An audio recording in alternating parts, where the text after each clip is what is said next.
Before we begin, I just want to say everything shared in this podcast is based on my views, interpretations and understanding. I am not here to tell anyone what to believe, only to explore ideas, history and meaning together.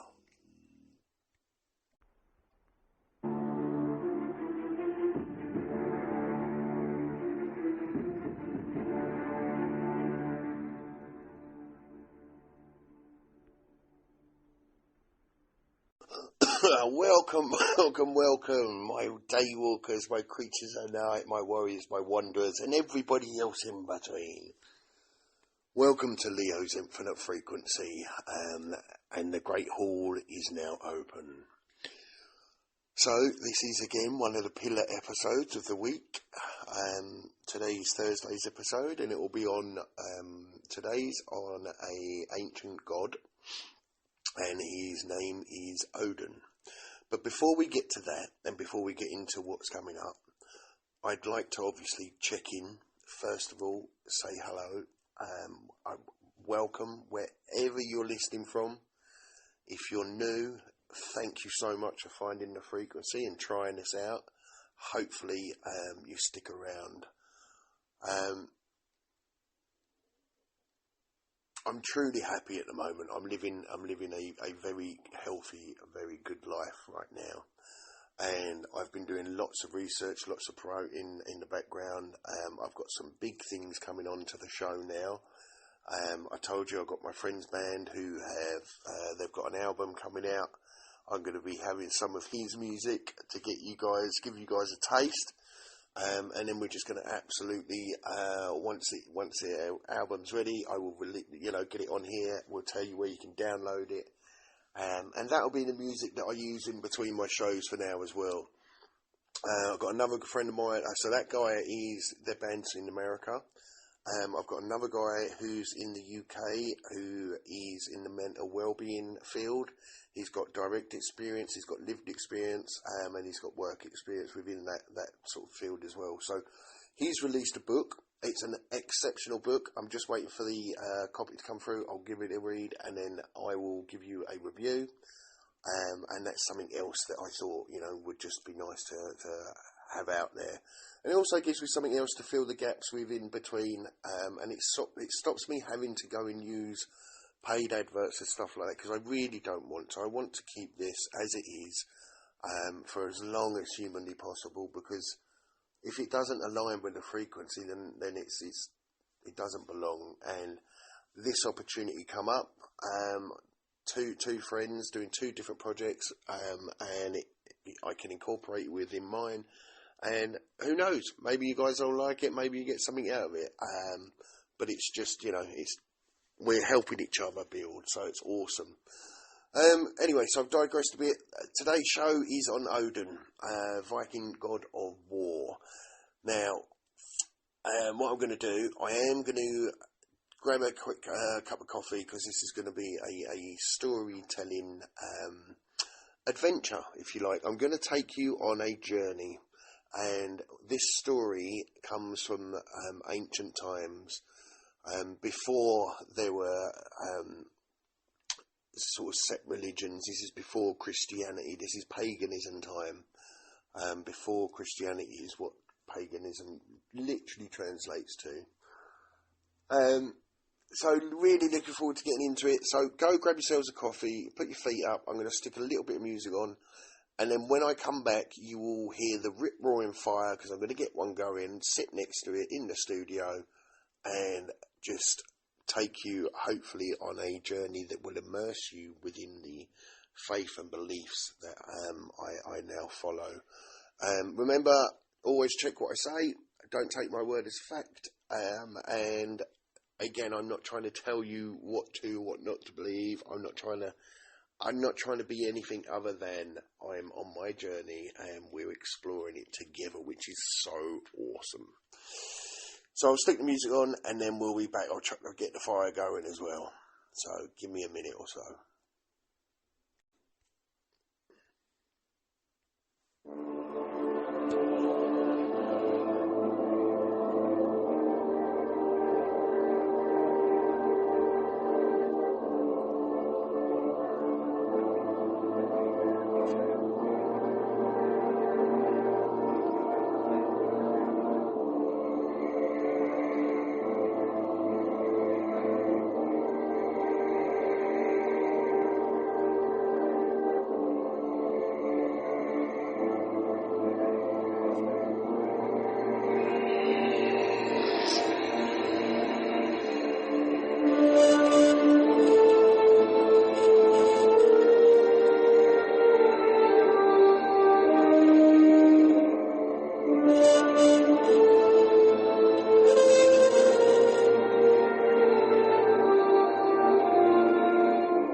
so you should be able to hear the fire now. I won't have it too loud.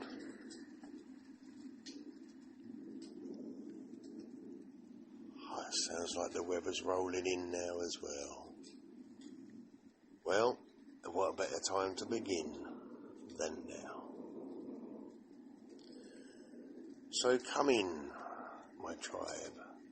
Get comfy. Sit around. Feel the atmosphere.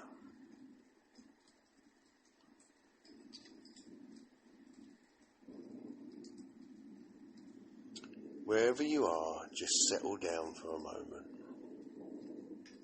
Breathe in and breathe out. Try it without choking, hopefully.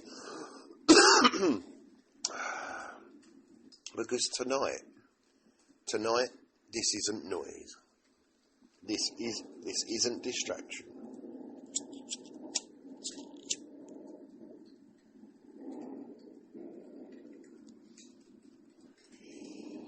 And this is something that has survived longer than any of us.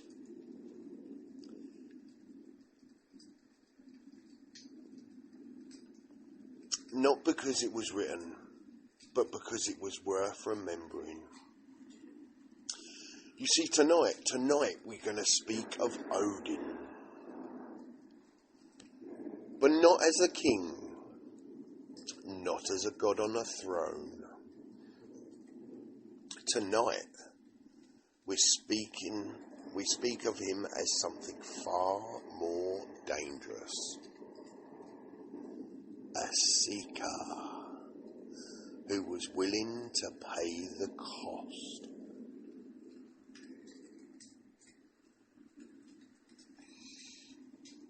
The world before the choice.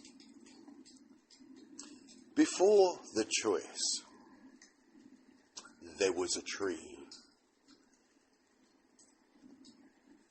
In the beginning, there was this tree. And it was not just a tree, it was the tree of life. Yggdrasil. But the spine of existence itself. Its roots buried so deep, far beyond anywhere, any distance that a man had seen.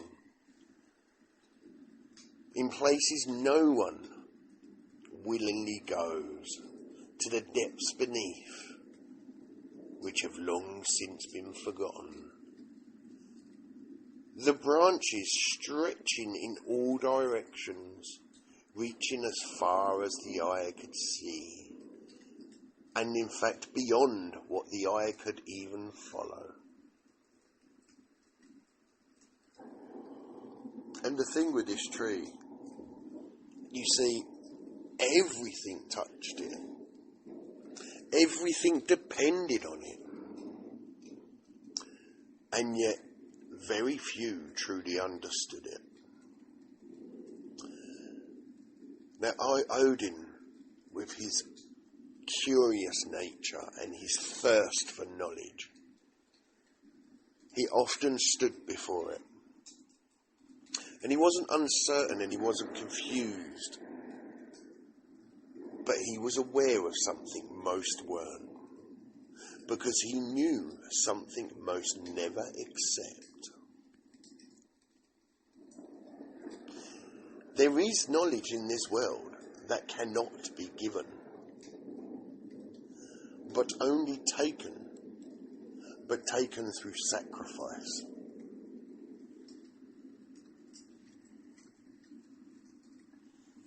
You see, and to gain this knowledge, the all-knowledge, there was a sacrifice to be made. And Odin found himself before the tree with a choice. And it was a strange place to be because nobody had forced him. Nobody had even asked him. There was no crowd, no witness. Just Odin considering a great sacrifice and of course the tree itself. So grand in size, you could not see the top from the bottom. So vast in density, it expanded across all realms. And as Odin stood there, choosing whether he should, whether he would,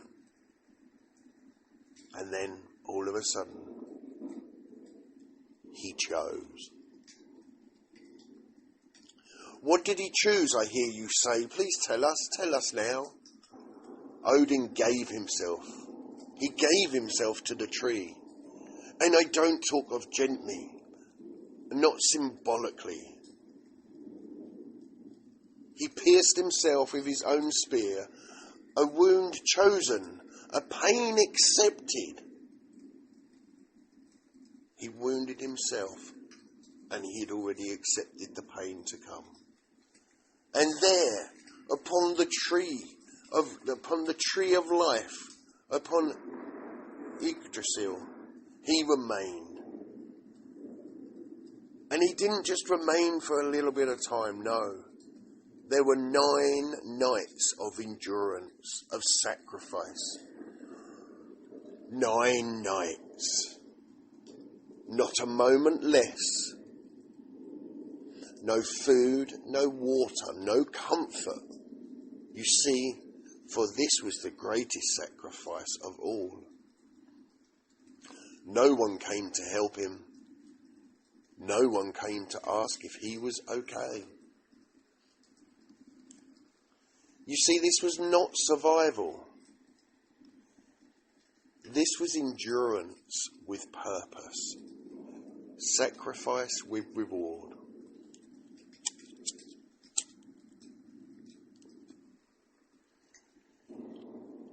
The body weakens first, always. The strength saps from the body. The breath shortens. The chest expands less. Even holding on becomes a task. And then the mind turns. That itty-bitty committee, it questions, it doubts, it whispers in big voices that you aren't sure if they're yours or the divine. This was a mistake. You've gone too far. No one cares. Why are you doing this? But at this point, there was no turning back for Odin. He had made the sacrifice, and he knew the consequences. He knew the risk. He knew what was to come. You see, the moment he chose this, he chose it fully. He didn't hesitate. He didn't hold back. And so finding himself fully immersed in his choice, he found himself at the edge of breaking. By the later nights, he is no longer what he was. He's not the strong warrior that he was before. He now reflected the line between life and death. And it's no longer clear. Time doesn't move the same way in this space. Thoughts don't behave like they should. This place is most never reached. And not many would choose to be here. Because this is where comfort is gone, identity is irrelevant, and certainty is also gone. And all that remains within that space, within that realm, within that moment, is truth.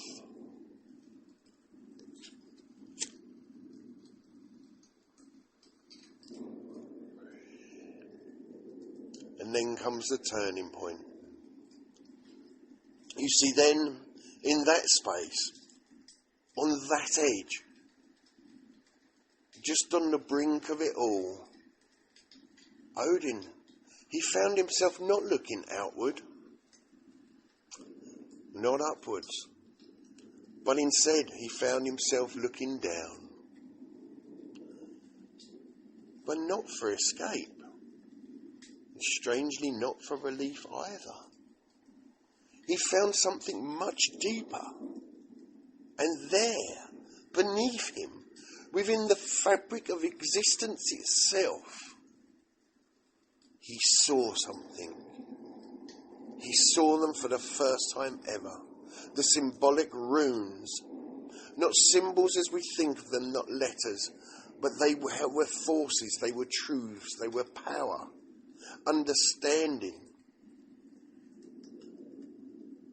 They were never actually hidden, for he was simply not ready before. You see, knowledge does take sacrifice. Knowledge takes time. And in that moment, he didn't hesitate. He took them. Not as a gift, not as something granted, but as something truly earned. And as he did, as he took them in his hand, immediately he fell back from the tree. He wasn't lifted and he wasn't saved. No. He fell. And then he rose again.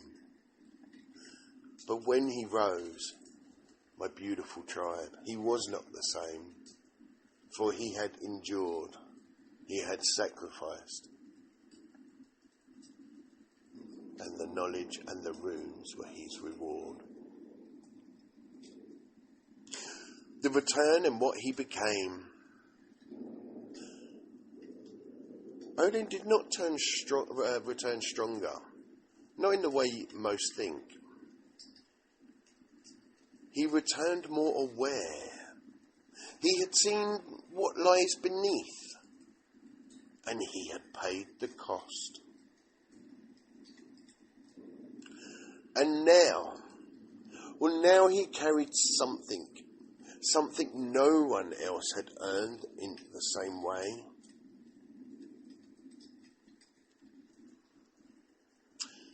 So that, my beautiful tribe, is the story of Odin and his sacrifice on the tree to gain more knowledge and the runes. So I'm going to put a bit of music on, and then we're going to continue, and we're going to dive more into Odin. And what I'd also like to do is tie it into the recovery, which I always do. So before we put the music on, think of it this way. Now, this is where people get it wrong. They think this is just a story about God, alright? And it's not. This is a story about what it takes to change. Sit right there, enjoy the music, and we will get right back into it. Thank you. Beautiful tribe.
So, now my tribe, we are going to look at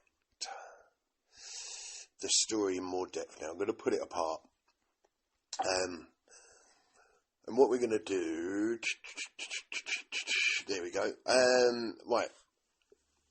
So, we're going to take it apart bit by bit. So, first of all, we're going to look at the tree.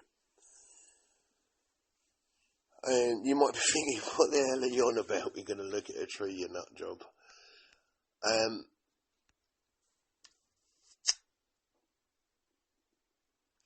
Every man, every person has a tree. Something he knows deep down he must face.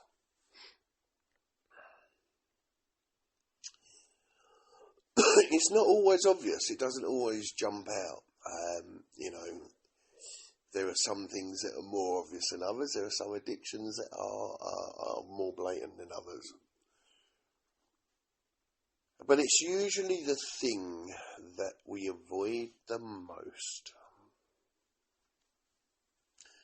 The thing that you distract yourself from. The thing that we justify. Or we tell ourselves, I'll deal with it later.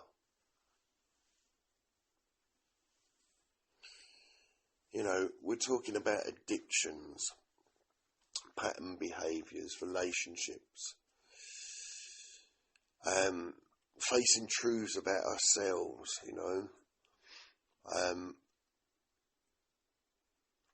The behavioural patterns was a big one for me to look at it, and there was patterns that I knew were there and I never really wanted to look at properly. But it's only through doing the work and looking that you can, and that, like I say, everybody's got their own tree. And I believe that you probably already know what yours is. That thing that just niggles at you. And you don't need anyone to point it out. It's the thing that just sits in the back of your mind. Like that, just gently tapping away. And the strange thing is, why do we avoid it? Well, we avoid it generally because of fear. Definitely because it makes us uncomfortable. And for me, a big one was always change. If I face it, then change is inevitable.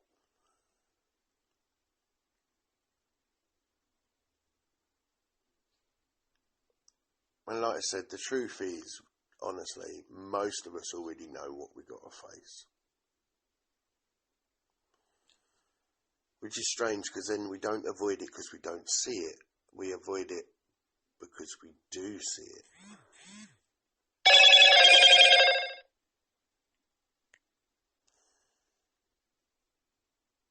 So you see, your tree is not hidden. It's simply ignored.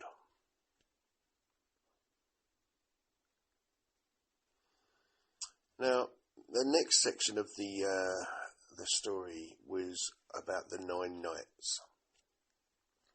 And this is about endurance and sacrifice.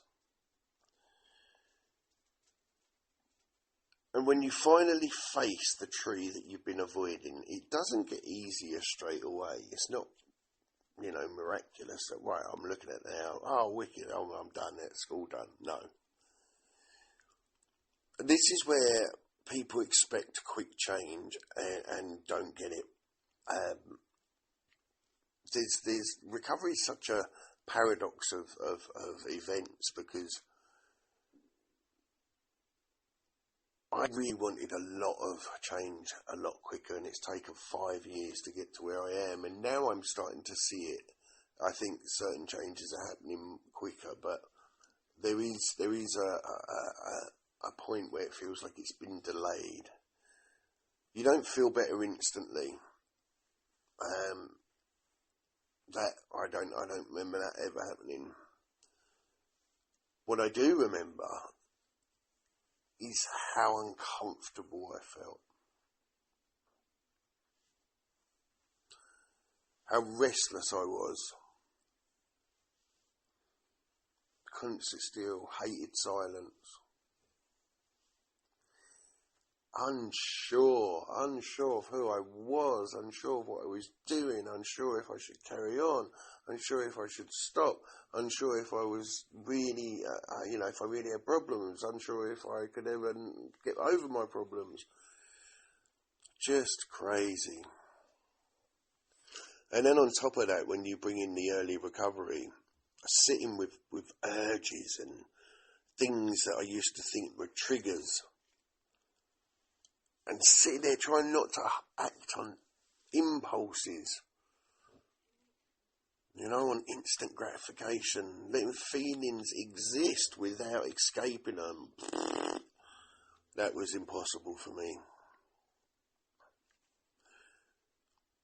You see, the trouble with modern life compared to the old ways, there's just constant noise, constant distraction.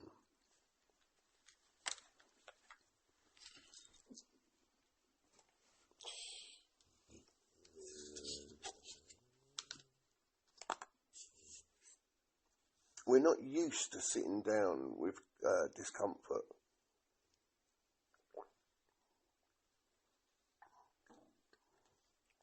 We've been trained to scroll, eat, smoke, avoid.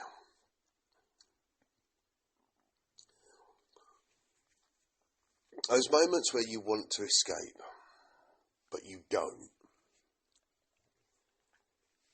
That's your sacrifice. That's your version of the 9 nights. Think about it.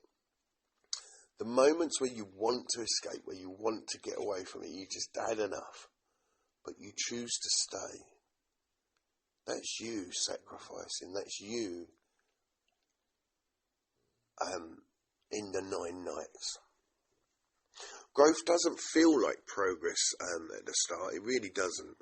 It actually feels uncomfortable. It feels weird. It feels wrong.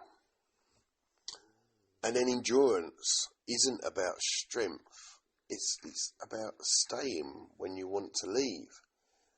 Now, it may look like it's all about strength on the surface, but it's not. You don't need strength to make the choice. You just need to make a choice. And this is where most people quit. This is where most people turn around and say, no, I can't do it. So, before we get on to the edge of breaking, section 3, I am going to take another short break. And I'll put a piece of music on, and then I will be back, and we will go on to digest and dissect the rest of the story. So, thank you very much, tribe. I'll be right back after this. Doo-doo-doo.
there we go. So that was Kevin MacLeod. So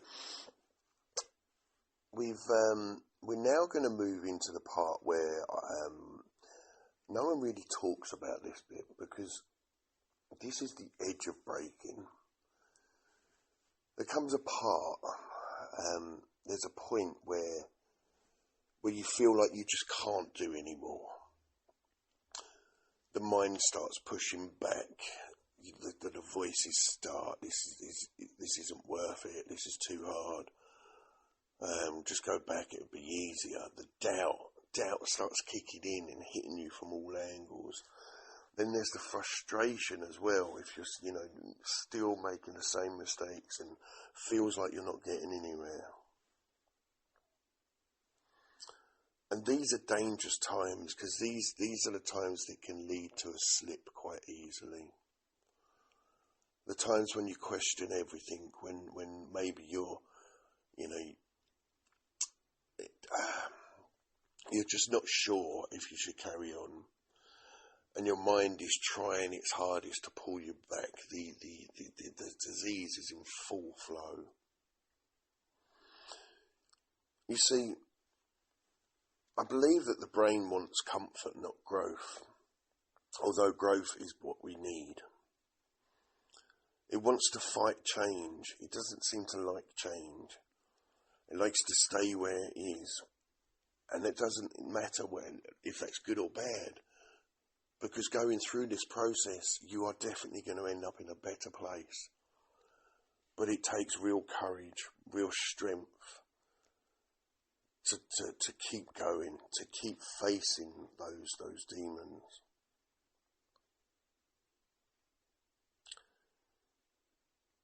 And please don't think that you're alone when you're struggling.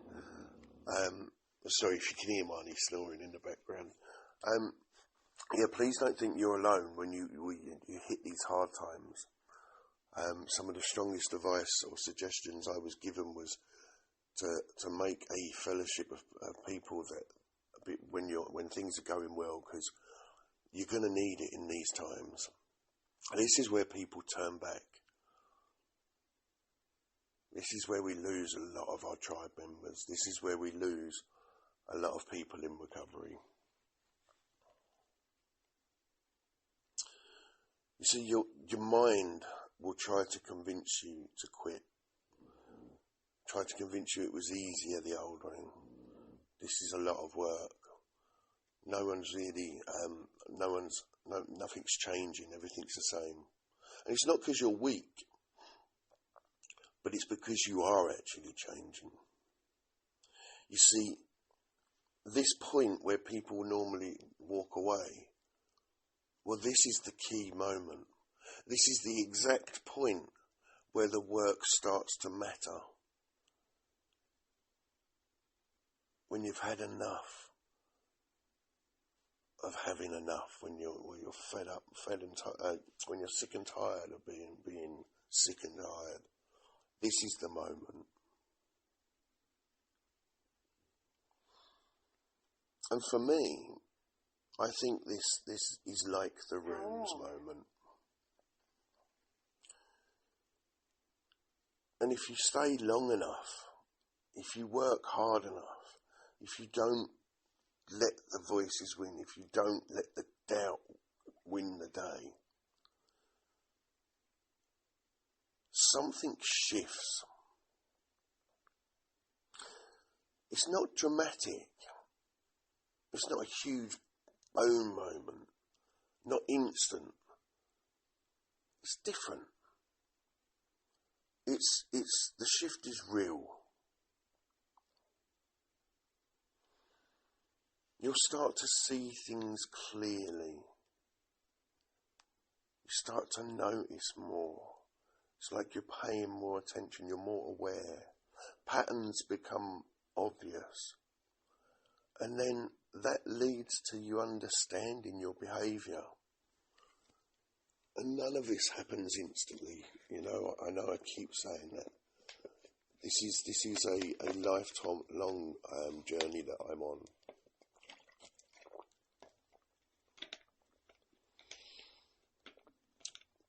That moment when you realise what you do, that first moment when I saw a pattern or behaviour or reaction, but before they happen, that moment where something finally clicked. I mean, I'll take it back right to the beginning and early in recovery. I can remember the first time I was in an altercation and the old thoughts were there, which was basically attack, survive, and the new instinct was kicking in. Okay, I can feel that. It's there. And I'm still here. I haven't done anything yet. See, those are the moments when you realise that's the change. That's what we've been looking for. And we wouldn't have been able to understand it earlier. I definitely didn't. That whole scenario I just described to you, it took a long time for the program and for my spiritual way of living to start taking effect.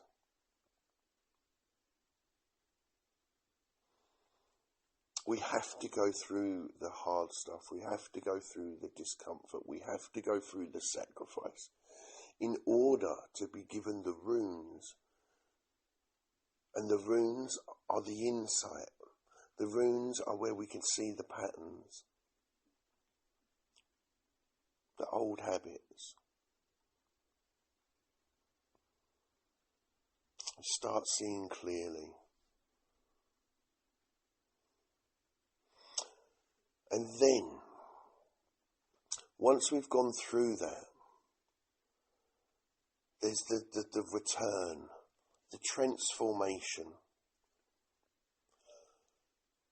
And when you come through it, well, you don't come back the same. You come back changed. Not overnight. It becomes a slow, gradual change that many other people may see before you even acknowledge any of it. I know people were telling me they saw the change long before I could see it. But because of the journey, the thinking process became different.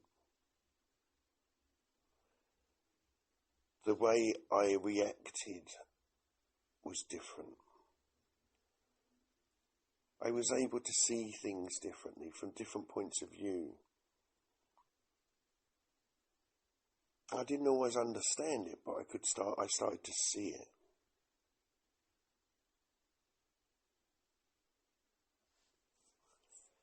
And you start to look back and you start to see the change and you're like, wow,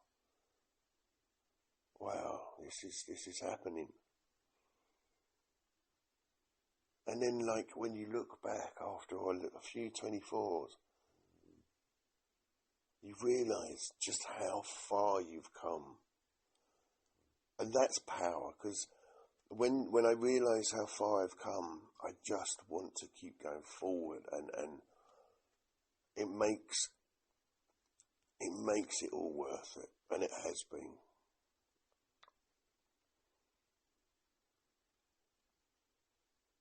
There are some things that others might not notice straight away, and things that you'll notice straight away. Changes don't always look big. It's not always on the outside.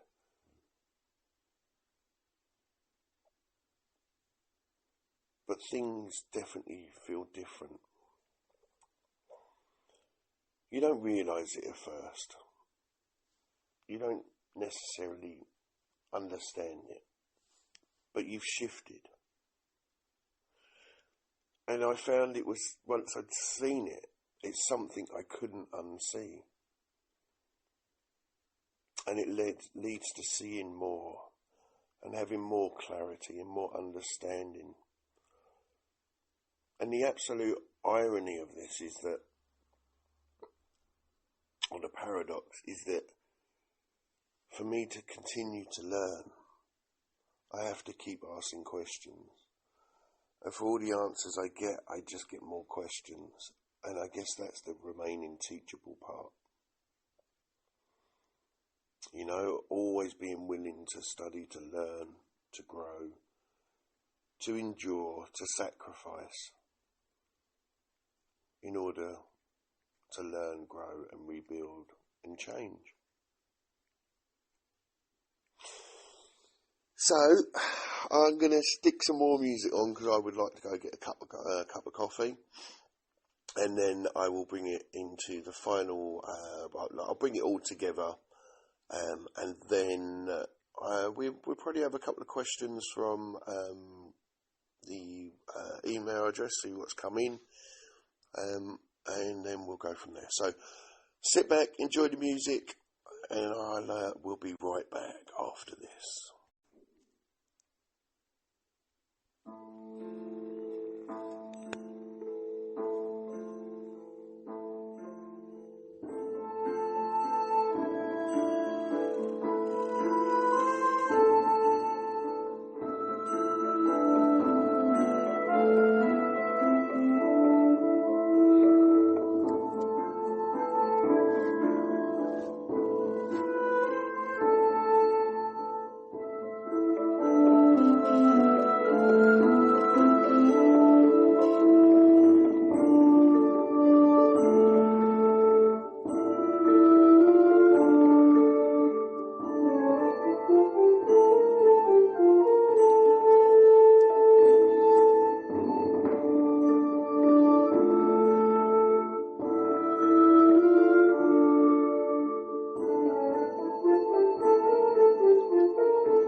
So, now what we're going to do, we're going to bring it all together.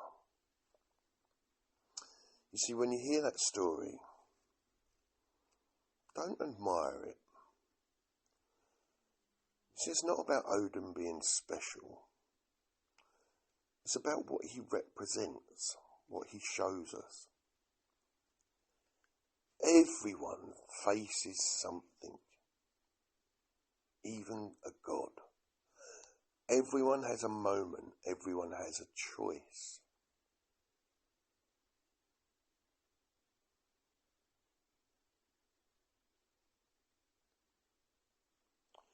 We have a choice whether we face our demons, whether we face these uncomfortable, difficult moments, whether we sit in it or whether we turn and avoid it. And avoidance is easy. Avoidance comes in the guise of fear, distraction. But I had to stay grounded and I had to face everything. And the more uncomfortable I feel at times, that's when I know I'm probably hitting the right nerve and I'm where I need to be. You see, this story isn't about mythology. It's actually about reality. You don't need a tree. Life will give you one. The only question is what do you do when you find it? What do you do when you find it? So that's the story of Odin and how he gained the knowledge and the runes, and I hope it, I've tied it into life as well. So what we're going to do, we are now going to go across to a questions corner, because I had two questions come in as I was recording and researching for this show. So it was brilliant, and I think they slot into this bit quite well. So question one was avoidance versus facing it. How do I know if I'm actually facing my problems, or just telling myself I am while still avoiding the real issue? How do I know if I'm actually facing my problems, or just telling myself I am while still avoiding the issue? Well, this ties directly into the tree in the story, like, are you being honest? Are you deceiving yourself? Because avoidance can be quite subtle. You hear about this as an honest journey, and in the beginning I thought I was always being very honest, and as time goes on, you start to see where perhaps you haven't been, or for me that's what happened. And if it was probably, what I noticed is when I started to feel uncomfortable in the beginning, that's when my avoidance and my fears would take over. And eventually I started to realise that whilst I was still comfortable, I'm avoiding it. That was I knew when I'd hit the moment or hit the right spot, because it began to get uncomfortable. You see, facing things should feel uncomfortable. It's natural, that's what happens. It feels uncertain, even a bit painful. It feels real as well. It's different when we're just trying to fake it. So, for me, you'll know when you're uncomfortable. The next one that came in was about breaking point. What do you do when you feel like you're at breaking point? Like you've gone too far and you just want to give up and go back to things how things were. Sorry. What do you do when you feel like you're at that breaking point? Like you've gone too far and you just want to give up and go back to how things were?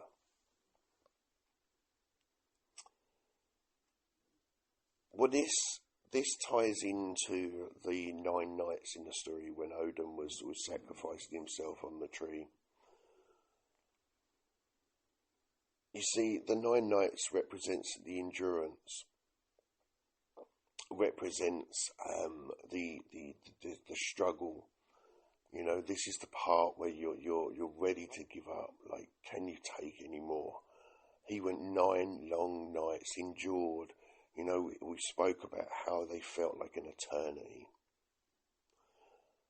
And then, those 9 nights will consist of the mental battles. The voice is telling you, it'd be easier to give up. Oh, why are you doing this? Oh, stop it. And it's the staying versus the quitting. And that's the breaking point. That's what you have to get through. That's the uncomfortable part. There is no way to get to where you want to go without going through that process.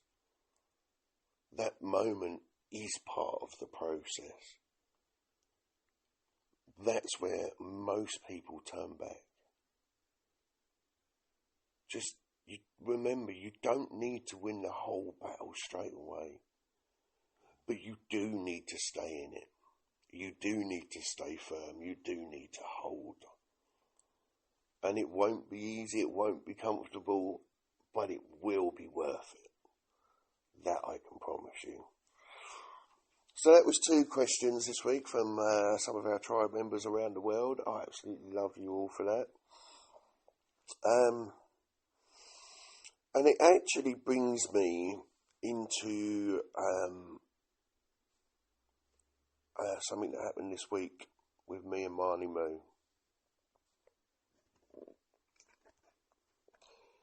And this wasn't some big, huge moment that anybody watching us would have seen.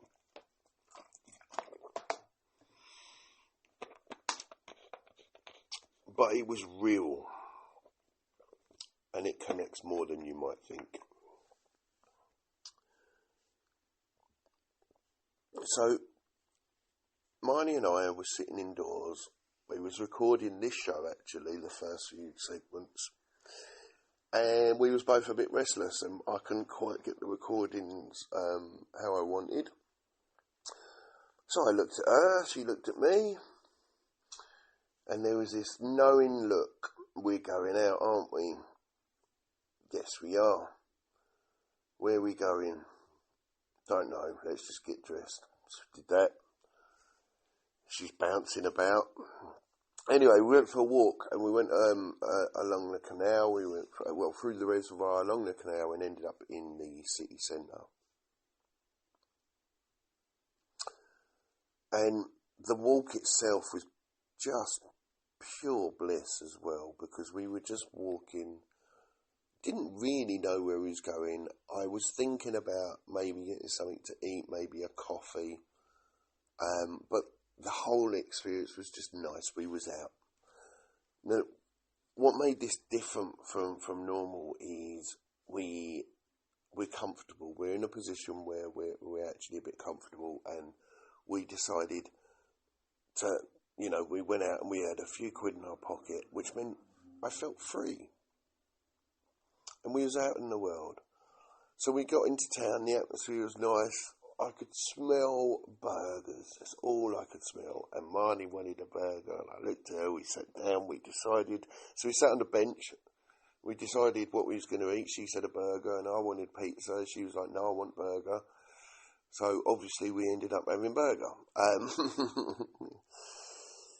But it was difficult because we were, before we, so once we decided where we was, what we wanted, we then went for a walk. Now, amazingly, as big as the Birmingham is, it was difficult to find a place that fitted both Marnie and myself, and that also allowed us both in.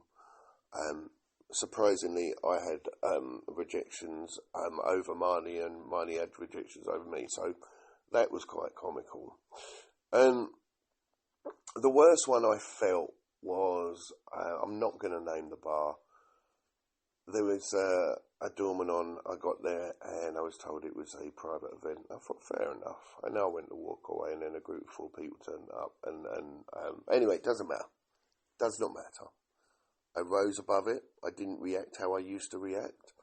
I said, come on, Marnie, we'll find somewhere. And we kept walking. And in the end, we found, I believe it was called The Picture and the Piano.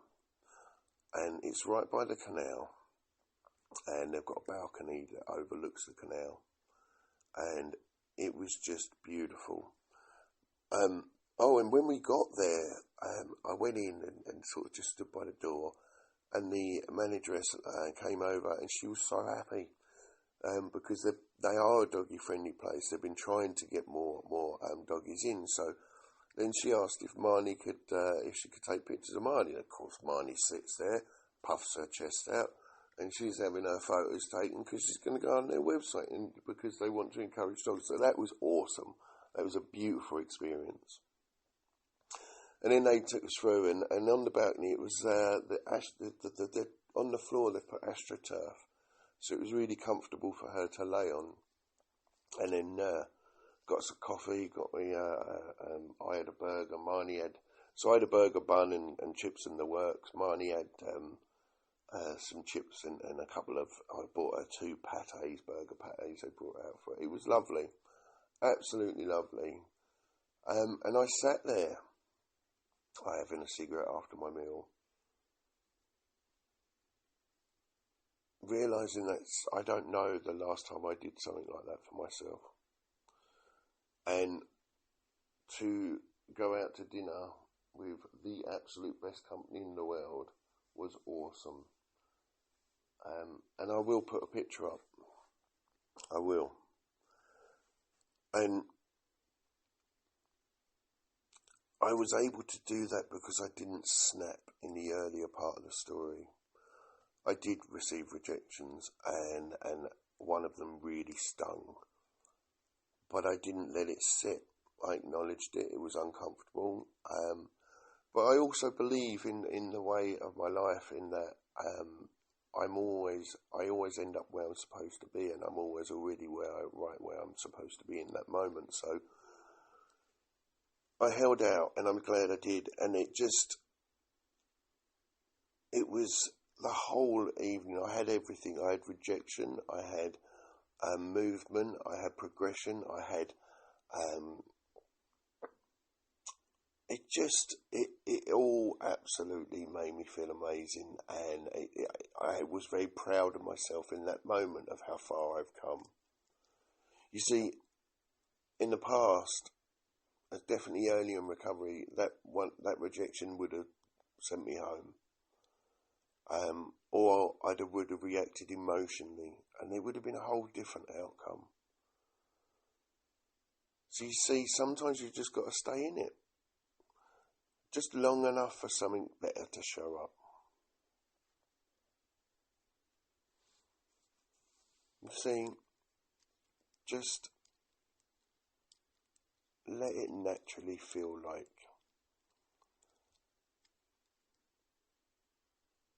It's not quitting, it's endurance.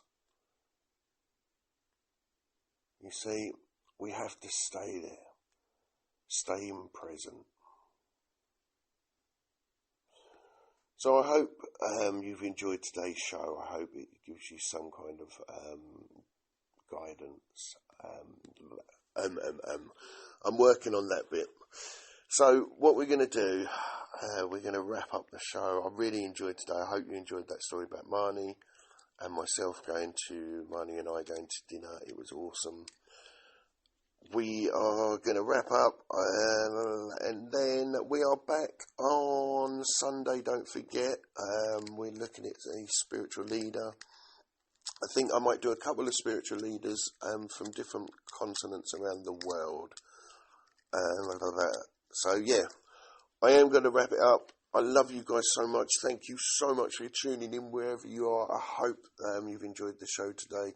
You can see I'm working on my craft. I'm adapting. I'm changing. I'm just trying to, and I can only talk about my journey and my life, and I'm not an expert. I don't pretend to have all the answers. In fact, I've got more questions than anything else, and I just enjoy the fact that we can move through this journey together. And remember, if you've got any suggestions, any questions, any shows you want to, any episodes you would like me to do, then just email in.